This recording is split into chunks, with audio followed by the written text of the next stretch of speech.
যেন প্রভু গো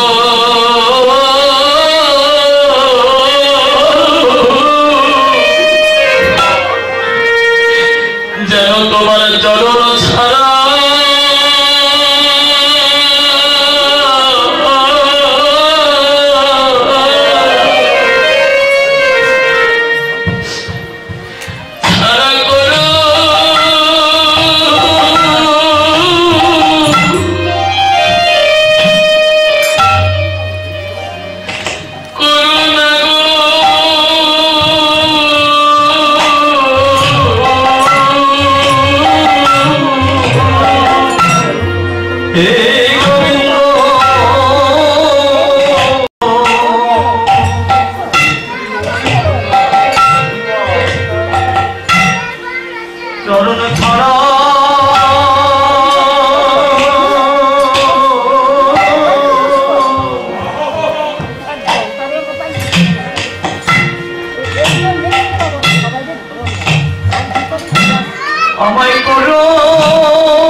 যেন তোমার চরণ ছাড়া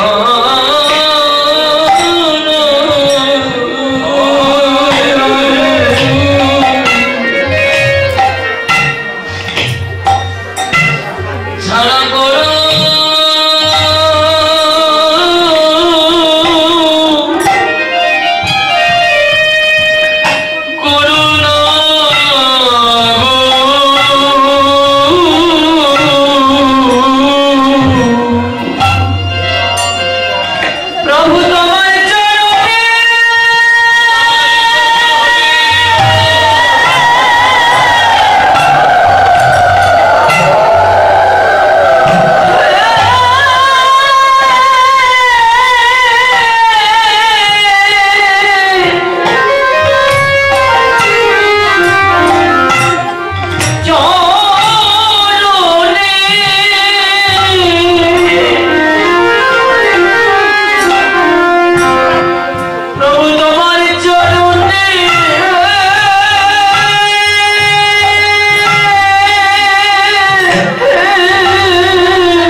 চরণে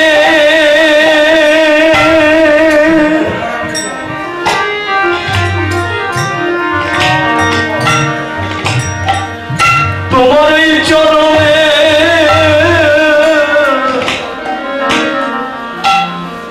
আমি কত অপরাধী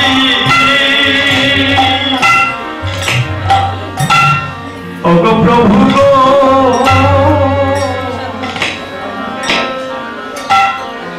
তোমার চরণ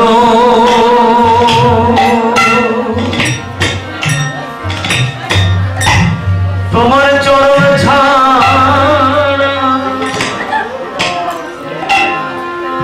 আমায় করো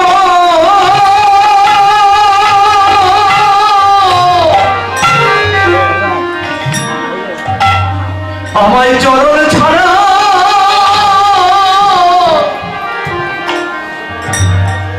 আমায় করো না তুমি আমার পথে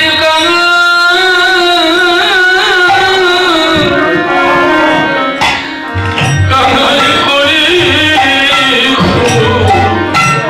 তুমি পথের কাঙাল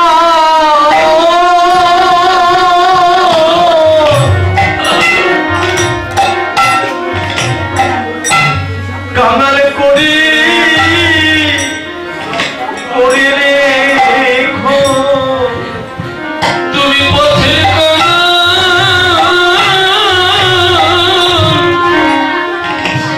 কাঙাল করি রেখো তুমি পথের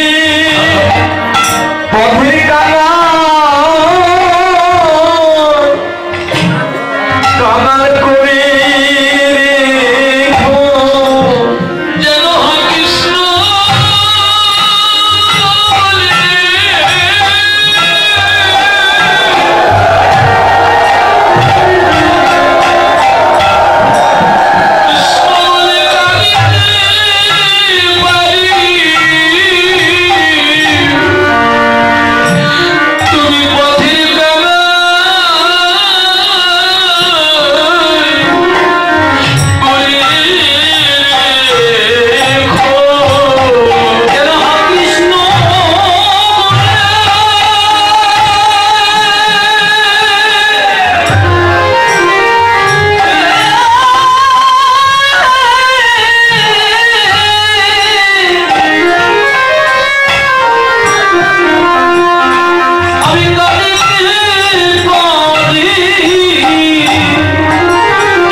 কৃষ্ণ কৃষ্ণ বলে কেঁদে বেড়ায়। রাজার ছেলে, একটিমাত্র ছেলে, সমস্ত বৃন্দাবনে যেখানে সাধু থাকে তার চরণ ধরে মাথায় নেই, চরণে গড়াগড়ি খায়। রঘুনাথ চিন্তা করেছিলেন সাধু কৃপা না হলে, বৈষ্ণব কৃপা না হলে ভগবানের আমি দর্শন পাবো না। সবার চরণ ধরে অঙ্গে মাগলে, চরণ ধরে মাথায় নিলেন। মন্তব্য করেছিলেন রঘুনাথ, এমন একটি জায়গায় গিয়ে আমি ভজন করব বাবা, 84 বৃন্দাবন অনেকটা, এমন জায়গায় গিয়ে আমি ভজন করব যাতে আমার ভজনের জন্য আঘাত না হয়। প্রসাদের আমার দরকার নাই, যদি আমার গোবিন্দ আমাকে প্রসাদ কৃপা করে পাঠিয়ে দেয় তথায় প্রসাদ পাবো। এই তো হলো ভালোবাসা, এই হলো ভক্তি। আমি নিজে প্রসাদের জন্য ভিক্ষা পর্যন্ত করতে যাব না, এমন জায়গায় চলে যাব যদি আমার গোবিন্দ যদি প্রসাদ পাঠিয়ে দেয় তবে প্রসাদ পাবো। আর যদি প্রসাদ না পেয়ে দেহটা চলে যায়, যাবে তো বৃন্দাবনে গোবিন্দ চরণে তো যাবে।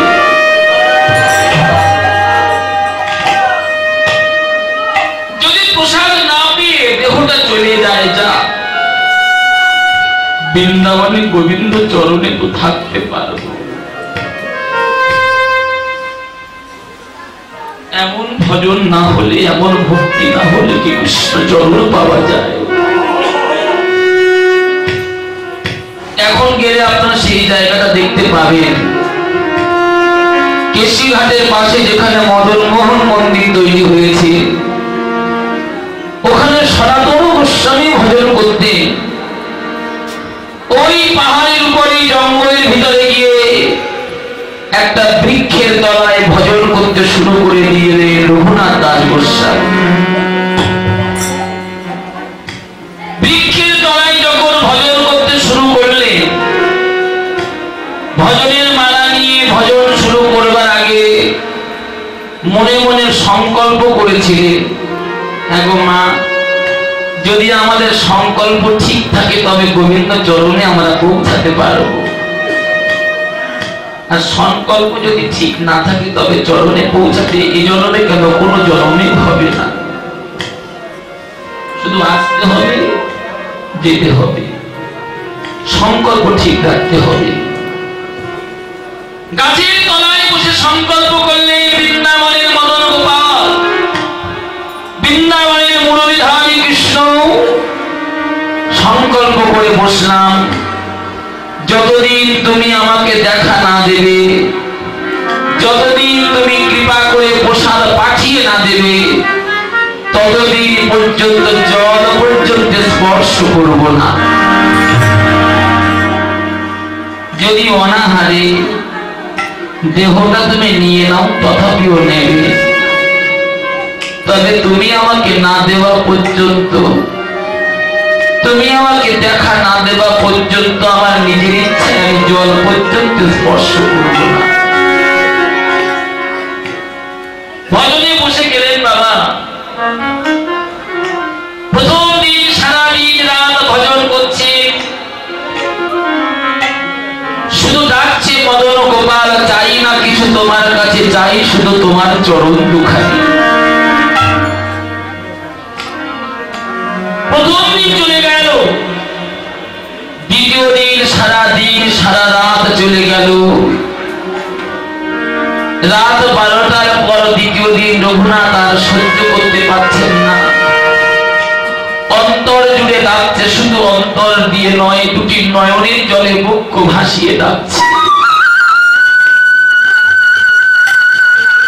মদন গোপাল, তুমি কি আমার মতো কাঙালকে তুমি একবার তুমি দেখা দেবে না? আর তো আমি মদন গোপাল সহ্য করতে পারছি না, শুধু একটি বার তুমি আমাকে দেখা দাও। ভগবান কখন দেখা দেয় বাবা?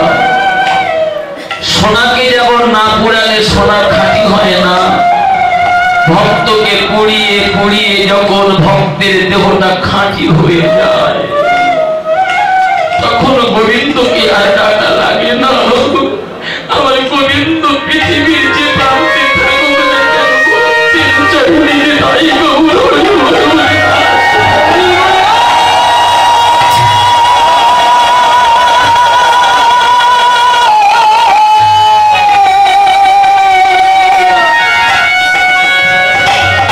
হরি।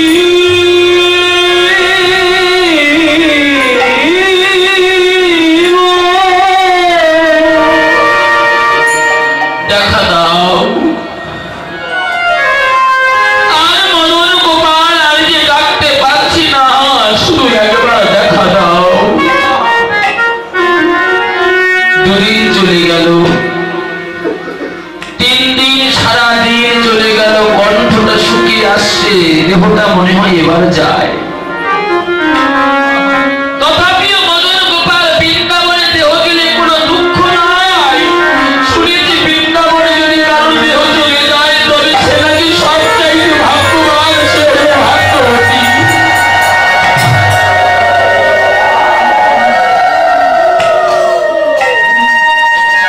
দেখা নাও বা দাও, তবে দেহটা তোমার চরণে নিয়ে নাও।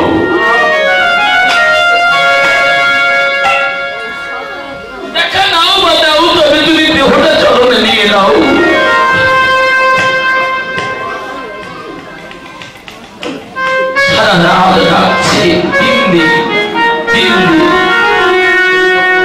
সারা দিন চলে গেল। রাত 3টের সময় রঘুনাথ দাস গোস্বামী আর সহ্য করতে পারছে না, অন্তর জুড়ে নয়নের জলে ডাকছে, গোপাল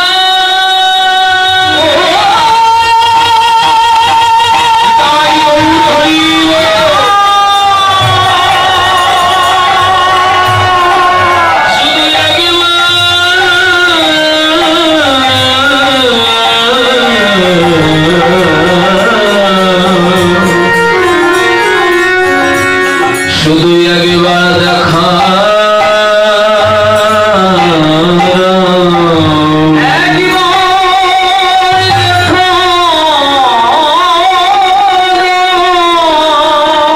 ডাকতে ডাকতে 3টে রাত চলে গেল।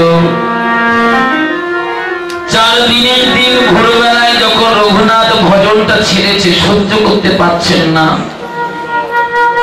নয়নটি যেই না উন্মিলন করেছে, চেয়েছে নয়নটি, দেখলেন ভজন মন্দিরের সম্মুখে ছোট্ট একটা পাত্রে কে 200 গ্রাম কি 250 গ্রাম 1 পো আটা রেখে গেছে।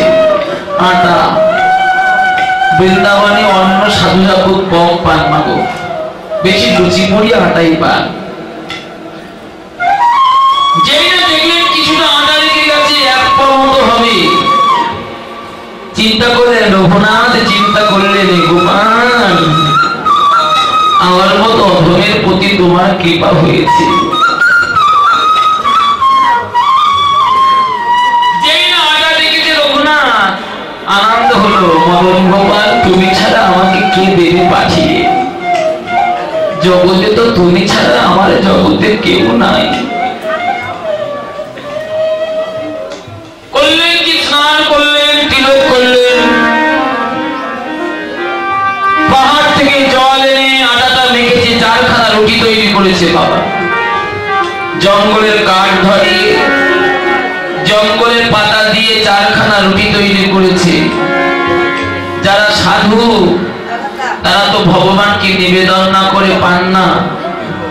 একটা পাতার উপরে ওই গাছের তলায় বন থেকে তুলসী পাতা এনে 4খানা রুটির উপরে তুলসী দিয়ে কৃষ্ণায় নব বলে নিবেদন করে কৃষ্ণের প্রসাদ তৈরি করে রঘুনাথ সেবা করেছে। 4 দিনের দিন যখন 4খানা রুটি সেবা করলেন, একটু জল পেয়েছে, রঘুনাথের মনে আনন্দ হয়েছে, ও মদন আর আমাকে না দিলেও হবে, এই যে 4খানা রুটি পেয়েছি 4-5 দিন চলে যাবে, আনন্দ হয়েছে। সারা রাত দেখবেন একটু প্রসাদ পাওয়ার পরে নিদ্রা চলে আসে, ঘুম আসে।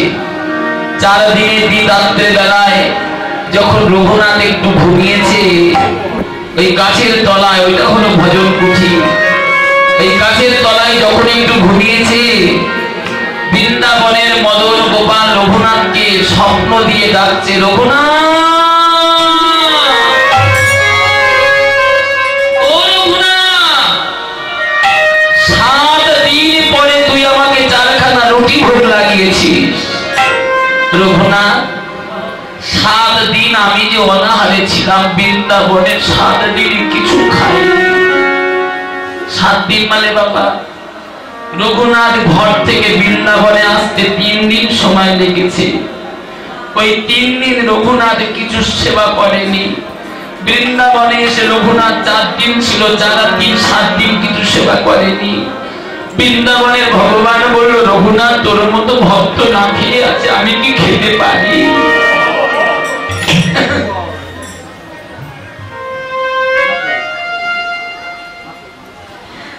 তোর মতো ভক্ত 7 দিন না খেয়ে আছে, আমি কি খেতে পারি? রঘুনাথ, 7 দিন পরে তুই আমাকে 4খানা রুটি দিয়েছিস। ও রঘুনাথ, 4খানা রুটি দিয়ে পেটে বড় কষ্ট হয়েছে। মদন গোপাল, 4খানা রুটি পেলে তোমার কষ্ট হয়ে গেছে। কষ্ট কেন হয়েছে? রুটিগুলো পুড়ে গেছে তাই, পাতা দিয়ে জঙ্গলের কাঠ দিয়ে ছেঁকেছে তো পুড়ে গেছে তাই। মদন গোপাল, বৃন্দাবনের মদন গোপাল বললে, রঘুনাথ, শুধু পুড়ে গিয়েছে তার জন্য না, আমি যে লবণ ছাড়া খেতে পারি না। আটাটা মাখবার সময় তুই একটু লবণ দিতে পারিস নি? আছাড় খেয়ে বললে, রঘুনাথ, মদন গোপাল, বৃন্দাবনে তো আমার মতো কাঙাল কেউ নাই, তুমি তো আমাকে লবণ দাওনি, আমি লবণ কোথায় পাবো? তোমাকে দিয়ে আমি লবণ ভোগ লাগাবো? মদন গোপাল বললে, রঘুনাথ, কেন বৃন্দাবনে ব্রজবাসীদের দ্বারে দ্বারে ভিক্ষা করতে পারিস না? এই মদন গোপাল, তুই আমাকে ভিক্ষা করতে বলছিস? ভক্ত ভগবানের সঙ্গে খেলা হচ্ছে। মদন গোপাল, তুমি আমাকে ভিক্ষা করতে বলছো? কোথায় যাবো ভিক্ষা করতে? মদন গোপাল বলল, রঘুনাথ, বৃন্দাবনে ব্রজবাসীদের দ্বারে দ্বারে ভিক্ষা চাইলেই তোকে ভিক্ষা দেবে। রঘুনাথ বলেছিল, মদন গোপাল, যে সময় নিজের সুখের জন্য ভিক্ষা করব, সে সময় তোমার নাম করলে আমার পরকালে রাস্তাটা পরিষ্কার হয়ে যাবে। ভিক্ষা আমি করবো না, যদি ভিক্ষা না করে দেহটা যায় তথাপিও যা। জানেন বাবা, এই রঘুনাথ দাস গোস্বামীর সেবার জন্য বৃন্দাবনের মদন গোপাল কয়েক বস্তা লবণ পাঠিয়ে দিয়েছিল। এই 6 গোসাই কইলে খুঁজে কইলে বাস, রাধা কৃষ্ণ নিত্য লীলা করিয়া প্রকাশ। সাধুদের চরণে ভগবান চিন্তা করলেন, বৈষ্ণব চরণ ধরে নামাগলে তো আমি ভগবান হতে পারি, আমি রাজার ছেলে হতে পারি। যদি সাধু গুরু বৈষ্ণবের চরণ ধরি আমার মাখা হয়নি, আমি বৈষ্ণবের চরণ ধরি মাগিবার লাগি, আমি কি করিব জানো? এই মাধুর্যময় বৃন্দাবন ছেড়ে দিয়ে আমি গৌর হয়ে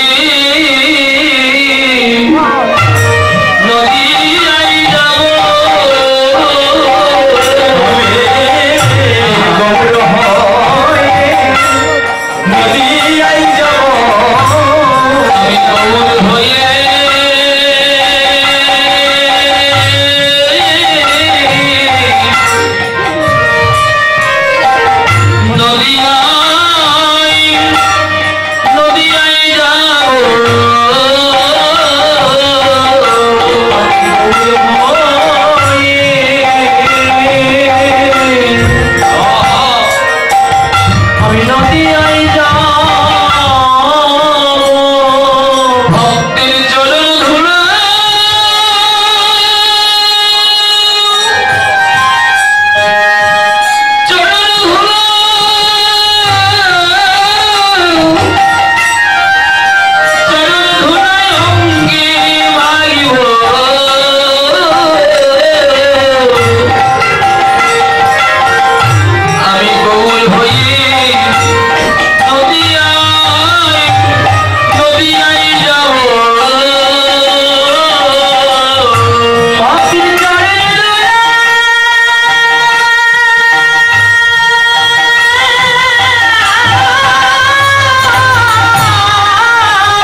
বৃন্দাবনে কৃষ্ণ গায়ের রং ছিল কালো, কালো গায়ের রংটি নিয়ে নবদ্বীপে এসেছিল। পরিষ্কার কেমন করে হলো? যেই না নবদ্বীপে এসে আপনাদের মতো সাধু গুরু বৈষ্ণবের চরণ ধুলায় গড়াগড়ি দিয়েছে, অমনি ভগবান নিজের গায়ের রঙের দিকে চেয়ে দেখলেন, কে বলে আমার ভক্তের চরণ ধুলা গুরু নাই?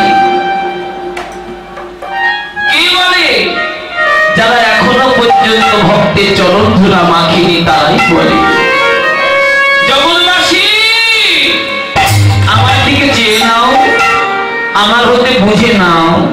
দেখো দেখো আমার দিকে চেয়ে আমি যেই না নবদ্বীপে সাধু গুরু বৈষ্ণবের চরণ ধুলায় গড়াগড়ি দিয়েছি, একবার চেয়ে দেখো জগৎ, আমার গায়ের রং ছিল কালো, আমার ভক্তের চরণ ধুলার গুণে আমার গায়ের রংটা পরিষ্কার হয়ে গিয়েছে।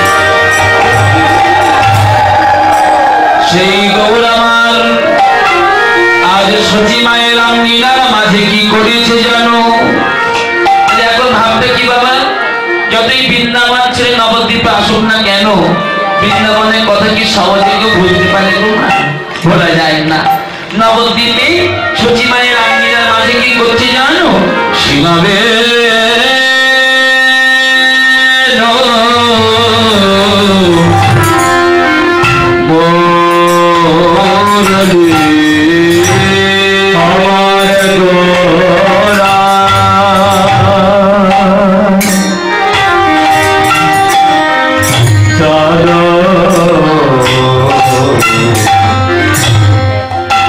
আমার গোরা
নবদ্বীপে সোজা সোজা হয়ে গেল। ছিল বৃন্দাবনে কালো, নবদ্বীপ হয়ে গেল পরিষ্কার। পরিষ্কার কেমন করে হলো তা আপনারা শুনেছেন। ভক্তের জলন্ধর গায়ে মাখলো, অগ্নি ভগবান নিজের গায়ে দিকে চেয়ে দেখলো পরিষ্কার হয়ে গেছে।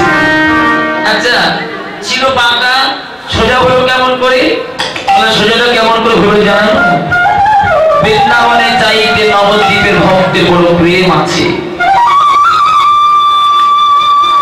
বৃন্দাবনে চাইতে নবদ্বীপের ভক্তের বড় ভক্তি আছে।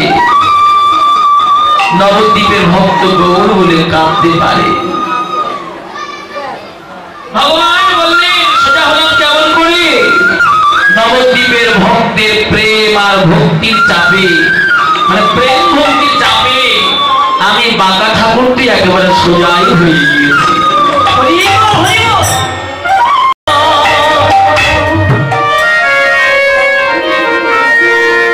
সিংহাবেনু মুরলী কোথায় পেল? সিংহাবেনু মুরলী নবদ্বীপে ছিল না, কিন্তু বৃন্দাবনের ভাবে আজ বিভোর হয়ে গেছে। ভাবটা কেমন ভাবে? এখন যদি আমি মনে করি যে আমি ভারতে কীর্তন করছি, ভারতে চলে যাব, এখন যদি আপনি মনটা নিয়ে যান বৃন্দাবনে, তাহলে দেহটা কোথায় থাকবে? এখানে থাকবে? বৃন্দাবনে চলে যাবে। যতই নবদ্বীপে আমার গৌরাঙ্গ মহাপ্রভু থাকুক না কেন, ভাব হলো বৃন্দাবনের ভাব। সিংহাবেনু মুরলী বাদন করে, সিংহাবেনু মুরলী করিয়া জয়ধ্বনি। জয়ধ্বনি মানে হরি হরি বল, তাই গৌর হরি বল। সিংহাবেনু মুরলী করিয়া জয়ধ্বনি, হই হই হই হই হই বলিয়া গোরা হৃদয় পাঁচনে। হই বলিয়া গোরা হৃদয় পাঁচনে। ব্যাপারটা হলো নবদ্বীপে তো কোনো নবলক্ষ ধেনুগণ ছিল না। নবলক্ষ ধেনুগণ ছিল বাবা বৃন্দাবনে। তাহলে সচি মায়ের আঙ্গিনার মাঝে দাঁড়িয়ে, কথাটা ভালো করে বলতে হবে কিন্তু মা, যদি গৌরাঙ্গ মহাপ্রভু নগরে বার হতেন, তখন যদি হই হই করতে, তখন কথাটা মানা যেত। সচি মায়ের আঙ্গিনায় দাঁড়িয়ে, মানে বাড়িতে দাঁড়িয়ে বদল করে জয়ধ্বনি করছে, মানে হরি হরি বল বলছে, আর বলছে কি হই হই হই হই। হই হই বলবার কারণ কি? বৃন্দাবনে নবলক্ষ ধেনুগণ গোচারণে নিয়ে যেতেন। ভগবান নবলক্ষ ধেনুগণের পিছনে পিছনে হই হই করতে। এখন হই হই বলছে কারণ কি বাবা? হই হই বলবার কারণ কি জানো? ওগো নবদ্বীপবাসী, যে একবার আমার হয় আমি গৌর তারি হয়ে যাই। তারি হয়ে একবার আমার হয় আমি তারি হয়ে যাই গো।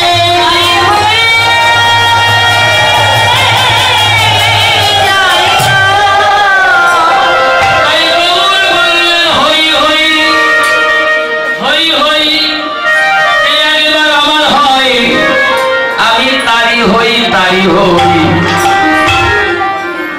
নবদ্বীপ গৌর প্রিয়সী ভক্তগণ গৌর হরির কথাটা বুঝতে পেরেছে।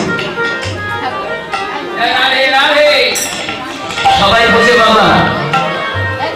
যারা মোর মনির সঙ্গে গৌর মনির সনবন্ধ করেছে জগতে, তারাই বোঝে হই হই মানে যে একেবারে আমার হয় আমি তারি হয়ে যাই। আমি তারি হয়ে যাই। বুঝলেন নবদ্বীপে গৌর প্রিয়সী ভক্তগণ যারা বুঝেছে তারা গৌর চরণে এলো। কারা বুঝলো বাবা? এলো কারা? গৌর প্রিয়সী ভক্ত। সবাই গৌর চরণে আসতে পারে না। এলো কারা জানো?